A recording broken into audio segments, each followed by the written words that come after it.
Hey, Thrive Community Church, Pastor Mark here, still in Israel, and I'm in a small town called Tagba, and it was in this town and in this very spot where they say that Jesus fed the 5,000 people plus women and children. And of course, anything amazing that happened that Jesus did, they always built a church over it or around it.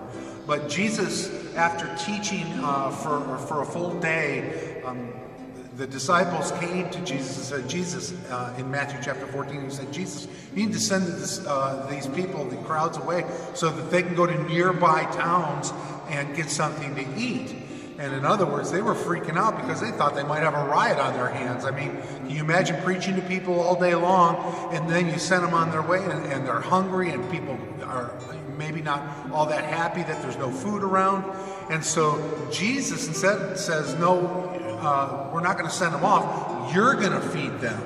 And so they made a quick and careful search for all the food that was around, and they came back with 5 loaves and 2 fish, which actually I think a little boy is the one who handed up his lunch for the day. And Jesus took it, and then he broke the bread and he prayed over it. And when he did that, he handed it back to the disciples, and the disciples were the ones who fed the 5,000.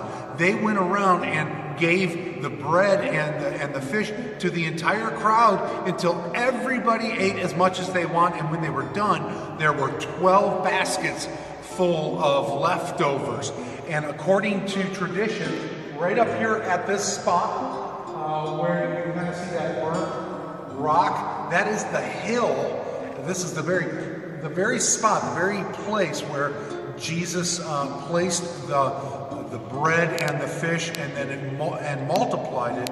And so, pretty amazing miracle that happened here. And it's a good point to show you that yes, Jesus fed the 5,000, but it was the disciples who did the heavy lifting and did the work of the church. And so, let that be a lesson to all of us today, that we all have to be involved. God bless you.